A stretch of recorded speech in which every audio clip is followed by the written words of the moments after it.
Okay, I've been asked to talk about the book, which I published last year. It seems to be proving reasonably helpful to a reasonable number of people, so mission accomplished, thank God. And yeah, so where to start? I'll be honest, I haven't really prepared a talk for tonight as such, but I'm just dipping into a few notes that I've... the whole area of sexuality is permanently controversial. And what have we got? We actually, as Catholic Christians, we have, and it's the title of the book, we have a better vision, okay? We're not talking here about imposing. We're not talking about using our, all the cliches about control and wielding stuff like a cudgel. That's not where we're at. If we understand the Church's teaching regarding sexuality, if we want to share it with, we're offering a gift. Okay, that's basically where we're coming from. Let me tell you one or two reasons why I wrote the book. For years I've had a sense, and I don't mean anything terribly prophetic, but I've had a sense that this is a topic that's just getting warmed up. There have been straws in the wind. Like we have, the sexual revolution has been on since, it's generally dated to 1968. I was 4 at the time, so I claim no responsibility for it whatsoever. But also the many things I've never been asked to preach about. I've never been asked to preach about, and maybe it's not good. Maybe I should be asked to preach about the environment and the economy and taxation and so forth. I'm not belittling those things, but I've never been asked to preach about. One thing I have been asked to preach about repeatedly over the years, not all the time, not every week, but I've been asked many times by parents, especially parents of teenagers, Father, would you mind saying something about what our faith teaches about sex and sexuality and chastity and things like that? Would you mind saying that? Because I really want to get my children, I'll bring them along. If there was a time I knew you were going to talk about these things, I'd make sure to bring them along to Mass. They'd be open to coming. And I remember one particular lady saying to me, because it's a, and I use her words, it's a predatory world they are growing up in. That was her take on it. Was she a slightly anxious parent? Maybe she was, but she wasn't without some reason. That's one reason I wrote the book, repeated requests from parents to address those things. And in fact, I've dedicated the book to parents. Let me just read the dedication for you. To parents who strive to pass on the wisdom of faith to their children, may God bless them and those who work with them to that end. May they persevere joyfully and courageously.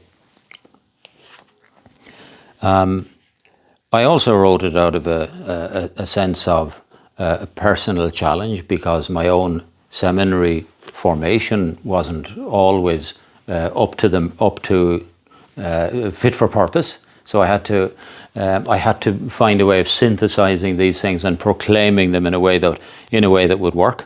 The stakes are high, and I say this now and again to colleagues. The stakes are high because either our church has been teaching nonsense about terribly important things, and we should address that frankly and courageously and honestly, or our church has been teaching the truth.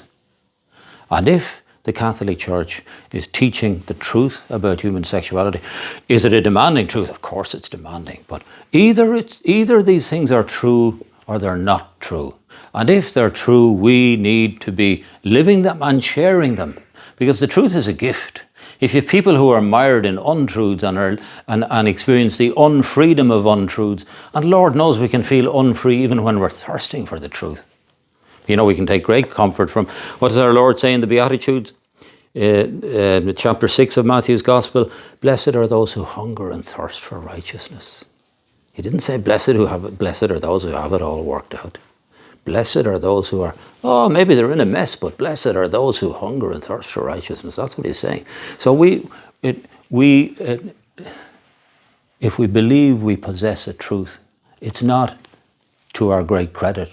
It turns us into missionaries, okay? Very humble missionaries, because certainly in the area of human sexuality, of all areas, Nobody has it all together. It's not in our nature to have it all together. Some have deeper and more lasting struggles than others, but it's not in the nature of things that we will have it all together. And that's another reason why certainly there tends to be a conspiracy of silence almost, especially, let's say, when it comes to internet. Because who feels qualified to speak? Because it's a plague. It's a plague. There are very few people who haven't had some scrapes with the internet in this time in which we live. Very, very few people. We're not talking about a small minority of people who've fallen. We're talking about a minuscule minority of people who never have. And yet people feel, oh, what right would I have to say or to raise my voice? That's not really the point. It's not about rights or feeling morally qualified. It's about doing the right thing. And just, very gently proclaiming this, and I'm giving a few general points here, and then I'll talk about the book specifically. When it comes to, and this is a political issue as well, ethos and schools ethos and so forth. This is not a book of Catholic ethos, would you believe? This is a book of it's a book that attempts to present points of reason over against unreason. When it comes to proclaiming the Church's sexual ethic, it's not a battle between faith and reason. We have the faith and the secular world has the reason. The secular approach to human sexuality is fundamentally flawed. It doesn't hold its own at the bar of reason. And I hope that if you do see your way to reading through this book, I hope you'll see that fairly clearly. Those who've read it carefully tell me that is a point that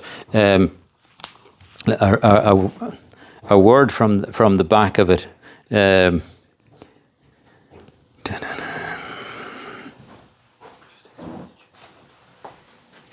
Oh yes, this is from. Am I allowed to read a word from Petra Conroy at the moment? A lucid and uplifting expression of how the Catholic vision for human sexuality holds its own at the bar of reason. Okay, we're not proclaiming some narrow little point of Catholic doctrine that really isn't. We're not, for instance, nobody's going to march down this. Is going to march under a banner saying we want transubstantiation for all. Okay, it's a treasured cornerstone of our faith, but it's a very specific point of Catholic doctrine. We believe it to be the truth about the Eucharist. But when it comes to issues of human sexuality and the vision for human sexuality that we have, these are parts. This is a vision that makes for the common good, which doesn't mean we go and impose it or go seeking legislative force for every point of our understanding. But it's a vision for the common good, because we're not living in a time when we're seeing increasing happiness, increasing stability, increasing commitment. We're living in a time when we're seeing quite the opposite. Okay, and there's still, I don't mean to sound like a bitter old curmudgeon, I'm not. There's still lots of love and wonder and goodness and joy and commitment, but it's very fragile, very fragile. And we have a gift and we have a vision that can help us to be, if you like, a part of the solution rather than a part of the problem. With all of our brokenness, a common objection from all sorts of people, from my sister-in-law to colleagues. What would you know, priest? Or my colleagues will say, what would we know? Sure, we're priests, we're celibates. What would we know about these things? That's frightfully clericalist. There isn't a single insight in this book. I'd like to think there's the odd original turn of phrase or something half clever once in a while. There isn't a single relevant insight in this book that isn't proclaimed by married people, men and women. There isn't a single insight that isn't tried and tested. It took the genius of St. John Paul II to give us the theology of the body, but it took the commitment and the goodness of a couple of generations of married couples to show the world that it's true. Okay, he gave it to us, but others proved it. In the laboratory of his own spirit and his prayer and his reflection, he devised it. But it was road tested, if you like, and has been by married couples. We're into the second generation now. So don't be don't be too lightly swayed by some of the rhetoric around, well, what would we know and so forth, and what business has the church proclaiming these things. This is about a treasure. It's about offering a gift. It's not about looking down on anyone. It's not about personal superiority. It's nothing like any of those things. We don't live by rules. We live by meaning. We don't live out of the word no. We live towards the word yes. We live towards a vision. That's why I love the word vision. Let me give you the church's rules in the area of human sexuality in a nutshell. And I'll invite you to ponder what's wrong with what I've just said to you. Yes, yes, but, and. Okay. Yes, sex is good. Yes, you can have sex, but only with someone to whom you're married. And it must be marriage until death do you part. And it must be marriage to a person of the opposite sex. And you may not use contraception. That's yes, yes, but, and. I think I got that right. What's wrong with that? What's wrong with it? I think all the statements individually are correct, aren't they? So what's wrong with it? No context. It doesn't tell you anything. It gives you a series, yes, but on 6 principles that are dry and abstract, but they don't make up a vision. We live by vision. Okay, we need to understand what's behind it. What is the understanding of the human person? As what are we as men and women? What are we as sexual beings? What is sex about? What's it for? What's its underlying meaning? Does it have a meaning? And of course we're saying yes. And the fundamental insight of theology of the body is that our sexuality is a vehicle for self-gift. It's other-orientated. When it becomes a means of only of taking, when it becomes a means of grasping rather than giving, then it's corrupted. Then it's on the wrong track. That's a fundamental insight of the church's vision for human sexuality, that our sexuality is a vehicle for self-gift. It's the way in which, and all our sexual energy, it's other-directed. Be we married, single or celibate, we are still sexual beings and our energy is directed towards others. But when it turns in on itself, Okay, let me talk a little bit about how the book is structured, and I know, good grief, 5 minutes. A better vision, understanding, living and sharing. The Catholic vision for human sexuality. Those 3 words are carefully chosen. Understanding, first of all, it's not enough to know what the church teaches. Yes, yes, but, and. The rules. It's not enough. We need to know why. What's the underlying vision of the human person that gives us those rules, and that those rules are there to safeguard and protect. Okay? And then the second word there, living. That first word, that first set of ideas, the understanding, the key word there is anthropology. Anthropology as an area of study is, you go off to to investigate how, generally speaking, how people of an earlier time lived.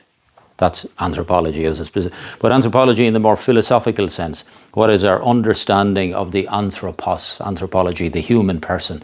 What makes us tick? What are we? What are we as sexual human beings? Our psychology. What does it mean to be an embodied person? Our Catholic faith, it's a well-kept secret, loves the body. Whereas the free and easy approach to sexuality despises the body. My body is a source of stimuli to give me pleasure in here, but I can do what I want with it. For the secular approach, we're kind of non-bodily persons inhabiting non-personal bodies. Our body is just a tool, an instrument, okay? And really the real me is being carried around by this body. The body is for transport and pleasure. Whereas our Catholic faith is insisting, no, your body is you. It's you in your capacity for self-gift. It's you, it is your presence in the world. We don't have a double-decker approach, whereas the secular understanding is, it has a much cheaper understanding of the body than we do. So, understanding, living. The understanding is anthropology. The living is ethics. That's the middle part of the book. So we look at the specific parts. Let me just read a few chapters from the middle part, just to So the first part of the title I've given it in the book is What Our Faith Teaches Us About Ourselves. That's our Christian anthropology, what our faith teaches us about ourselves, how we see ourselves mirrored in Christ. It's only in the mystery of the Word made flesh that the mystery of the human being becomes clear, as taught by the Second Vatican Council. How our faith asks us to live. Why does the Church insist that sex belongs in marriage and not elsewhere? And I've tried to give blow by blow there. Sex belongs in marriage because it's the language of permanent commitment. Sex belongs in marriage because children need a stable community of love. Sex belongs in marriage because whether we intend it to or not, it creates a bond. And increasingly, we're finding science on the side of that. Endocrinology, neurology, psychology, psychiatry are increasingly backing up this, these crazy upstart notions that we Catholics haven't let go of. So that, and then I move on to the Church's teaching on contraception, which is probably the single most controverted teaching of all. Is it senseless and impractical? And just what is wrong with it? Why is it at odds with our Catholic anthropology? And I've tried to explain that in a way that is, and I've been told that moderately successfully. It's lovely to get the odd compliment, but I've been told that one comment I've heard repeatedly about the book is while it states the teaching very clearly, it doesn't do potshots. A very holy friend of mine, since gone to the Lord, told me when I told him I was writing it, he said, avoid polemic. Polemic won't get you anywhere. It won't help. And I'm a little bit polemical by nature. I like to put the boot in, but I was disciplined and I managed to avoid it almost completely.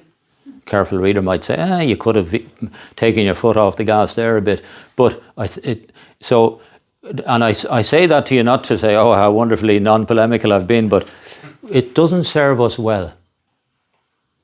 If you have a gift for somebody, you don't need to beat them to accept it. You convince them that it is a gift and they'll hold out their hand and take it from you. But that's hard work because the culture is so loaded against. Okay, so the third part, sharing the Catholic vision for human sexuality. If I understand the Catholic understanding, if I get the Catholic understanding of the human person, human sexuality, embodiment, if I see how the commandments, the yes, yes, but, and, are not just a yes, yes, but, and somebody trying to control me and control my sexuality and control my fertility and control this, that, and the other. If I know that it's something far deeper and it's utterly life-giving, am I going to want to share it? There's every chance I will. I may not feel called to share it very publicly, though some of us will, but sharing the Catholic wisdom, the Catholic vision, and that sharing, the general term is apologetics. It's defending and commending. The task of Catholic apologetics is to defend the faith and, just as importantly, to commend it. So I've given, what education has been an interest in that. So, look, I've already gone on for half an hour here, and I don't know where the time has gone, but our faith has vastly more to say to our day-to-day living than perhaps we give it credit for. So I have copies here. The retail price is 15, but 10 is absolutely fine. I'm not accepting 15. And if you're on your uppers, give me a nod. We can talk about that. But all things being equal, if you're interested in a copy, they're there. And have you any questions? Can we go now? Father, thank you for your talk. I want to find out from you, what do you think is the best starting point for this message? Because like in my friends' lives, my non-Christian friends who sleep around and do all this stuff, you see the hurt it's causing in their lives. But they aren't even Christians, so they don't even believe that they are made in the image and likeness of God and that they are valuable in that way and so on. So to get to the message of, hey, do you really think that sleeping with these people is good for you?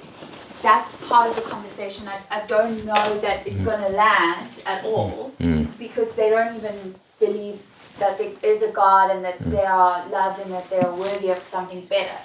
So I don't know at what point, like where do you advise us start and which type of target group do we bring which message of this to which people? I don't know if that makes sense. No, it makes a very great deal of sense, and it's a very good question and an important question. Where does this mission? How do you begin it? How do you?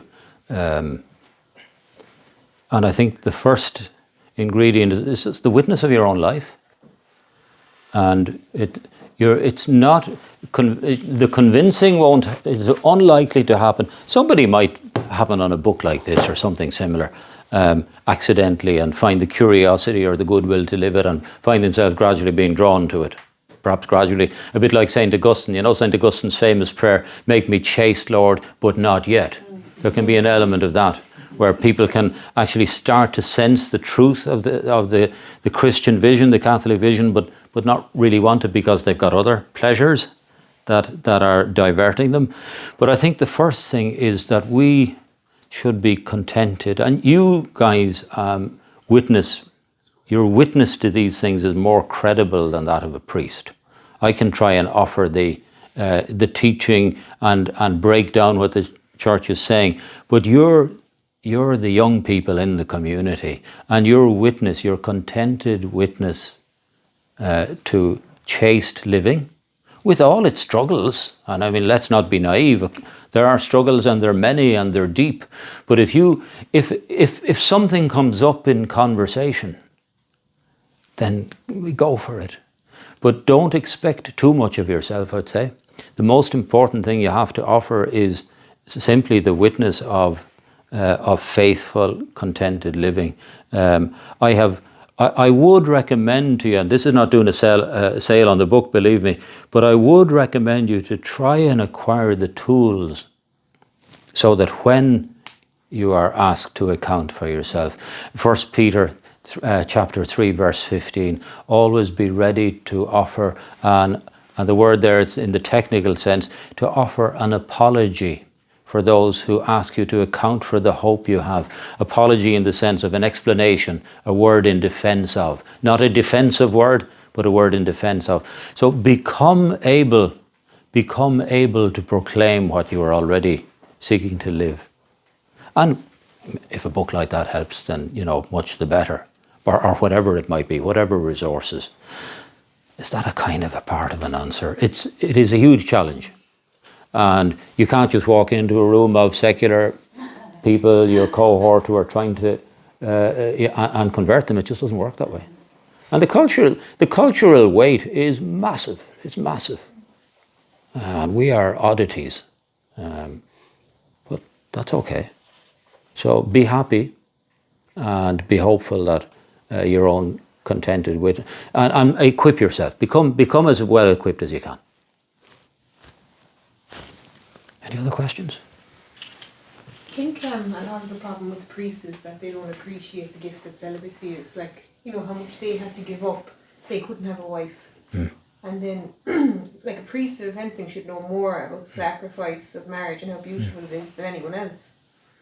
And then, like, when you hear things like, "Oh, what would I know about it?" and things, it's very depressing. That can be a little bit of, now I'll be honest, that can be a bit of a get out of jail free card for some guys, Well, what would I know? It might sound terribly modest, but it means, listen, open a book, dude, Really, and you weren't found under a cabbage patch, and all of that. So I'm reminded of a parish priest who would, his standard wedding homily would run something like this. Now, I know it's a busy day and you have to get on to the reception and photographs and all. And sure, what would I know about these things? So let's stand and have the prayers of the faithful, or something like that, But there can be listen, he wasn't a bad old guy actually, but there can be a self-serving thing. And yeah, look, celibacy and marriage in the grand Catholic scheme of things, they're complementary vocations. Not in a symmetrical way. Celibacy is there in the service of marriage in a way that marriage isn't there in the but you know what I mean. There is a complementarity, of course, and as an understanding of the human condition, our understanding of human sexuality embraces marriage and celibacy as two distinct vocations, but both entirely valid ways of living out our humanity to the fullest. So, Helen. So, Father, you said that the vision for the book was like written, well, not written, but you were inspired by all the stories of married couples. So, kind of in a summary, what would be the key advice that these married couples would say to the world, to practicing Catholics for marriage? Like, what is the key ingredient in marriage? Oh gosh, wow. Now, as I was saying, there isn't any insight of substance in here, apart from hopefully the odd original turn of phrase. There is no insight of substance that isn't held and lived by married couples. To try and boil it down to a single. Truthfully, I'm not sure I'm able to. Even for people who, and they're the majority, for people who mightn't articulate, we can have a basic sense of the rightness of something and a basic comfort. I think of married couples I know who are, they're very much in the Paul VI and John Paul mode. And they want to live lives of faithfulness, but it's just an overall sense that they are blessed with a commitment to what they've received, that they believe in the virtue of chastity, they believe that sexuality, that in its fullest expression, belongs within marriage, they believe that it's self-gift, and they want to pass on to their children a sane understanding. I can't boil it down to any one particular thing, Helen, but that's part of there's some of the core ideas there. It's always good to try and synthesize, to try and distill, so that we have a few key points. The theology of the body can be great for that. There are some very brief treatments of the theology of the body. That would be, I don't know whether you've studied that. Like there's a little book by a lady called Mary Healy. It's only less than 100 small pages, and it's very good. It'd be worth doing a little bit of work on. Just put stuff in a nutshell. We can live from a synthesis or from a vision better than from a series of disjointed ideas, you know. I better let you go home because 20 to 10. So thank you all.